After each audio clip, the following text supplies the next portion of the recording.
Hey guys, today we're going to be doing trig equations or solving trig equations continued, 5-3 day 3. So you can use trig identities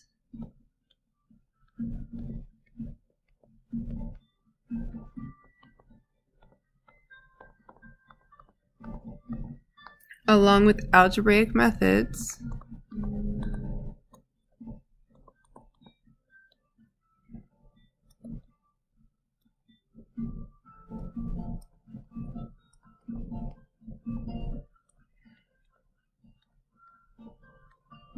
to solve trig equations.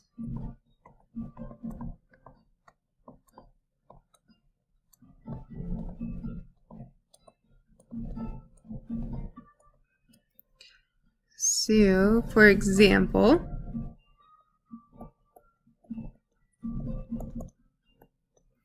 let's do 1 minus cosine of x equals 2 sine squared of x when x is an element from 0 to 2 pi.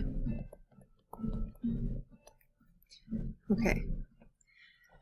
So, in a case like this, what we need to do is try to figure out how to use a trig identity to make these two trig functions the same. So because this is sine squared, we can use a Pythagorean identity. So that's going to be 1 minus cosine of x equals 2 times. Remember, sine squared of x is equal to 1 minus cosine squared of x. Now you may have thought about using a Pythagorean identity for the 1 minus cosine, but remember it's not squared, so it's not going to work. Alright, and now we can just use algebra. So I'm going to distribute my 2. 2 minus 2 cosine squared x. And then because I've got a cosine squared and a cosine, I'm going to need to rearrange it so it equals 0. I always like to rearrange so that my leading coefficient is positive with my 2x or with x's squared or cosine squared or anything really. So I'm going to move that to the left side. Say 2 cosine squared x, and I got my minus cosine over here. And then if I add 2, or just kidding, it's positive. If I subtract 2, 1 minus 2 will give me negative 1. So I just moved everything to the left side and then rearranged in descending order. And now I'm going to use u substitution and let u equal cosine of x. So I've got 2u squared minus u minus 1 equals 0. And then again, I mentioned this the other day, you can do one of two things. You can either use factor by grouping, or you can, I don't know, just think about how it's going to factor, guess and check. So this will be 2u and u, and then plus 1 and minus 1. And what I can do now is substitute in my cosine. And then, sorry, I'm going to rewind. If you're not sure how to get this just by guess and check, then use the a times c and b. My notes that are posted on the website, not this video, but the actual notes, I believe I do show the work for grouping. Anyways, I'm going to substitute cosine of x back in. And at the same time, I'm going to use the zero product property. So I have 2 cosine x plus 1 equals 0 and cosine x minus 1 equals 0. And then I'm going to solve twice, so subtract 1 and divide by 2. So, what angles do I have an x value of -1/2? It's going to be between 0 and 2 pi. And remember, it's negative. So that's going to be 2 pi over 3.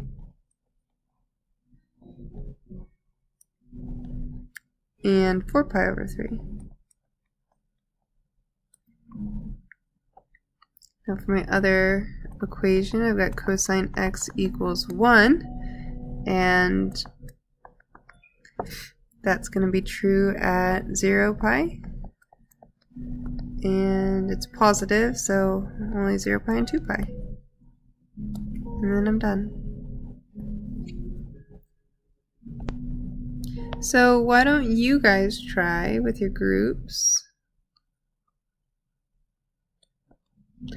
I want you and your group mates to do, sorry, I'm just trying to decide if there's enough room. Right a little lower. Cotangent squared of x times cosecant squared of x plus 2 cosecant squared of x minus, where am I? 2 cosecant squared of x minus cotangent squared of x equals 2 when x is an element from 0 to 2 pi. So pause the video and work with your group mates to figure this one out. What are the x values? Alright, so hopefully you and your group mates got 2 answers. Pi over 2 and 3 pi over 2. So just in case you did this a different way, stop freaking out.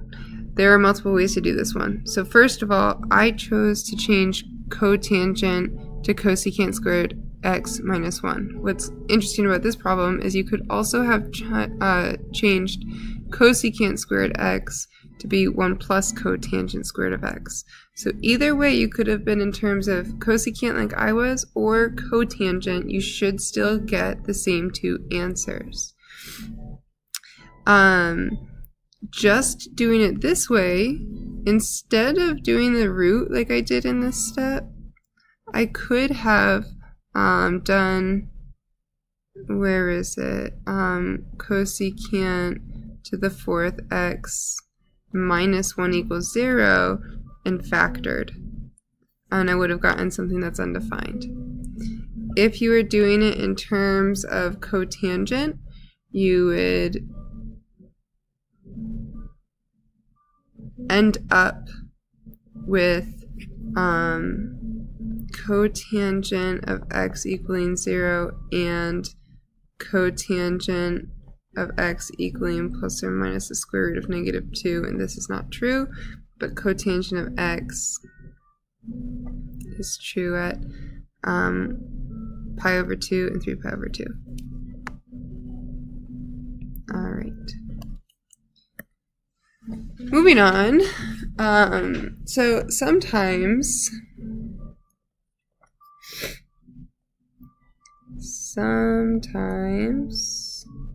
you can solve by squaring both sides.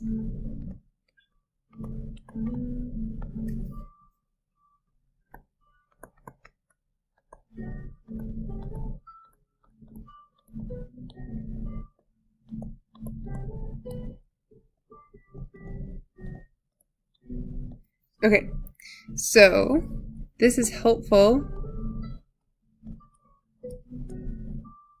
when neither side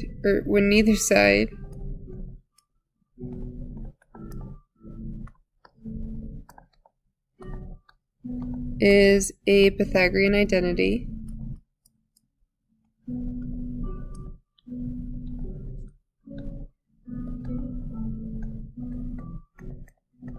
And you have no other option.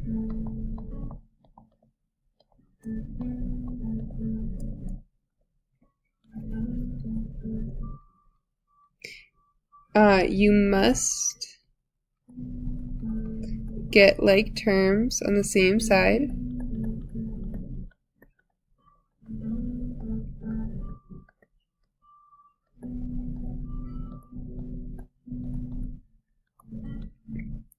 And then you need to be careful because when we square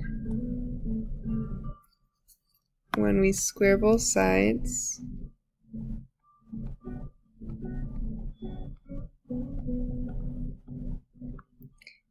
we may create extraneous solutions.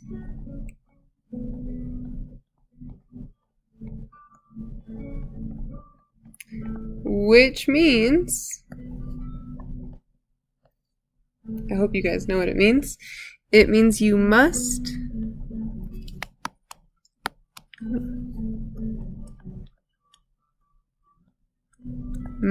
required, I need to see it, check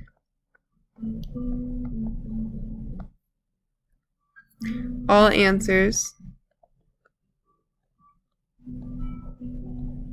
in the original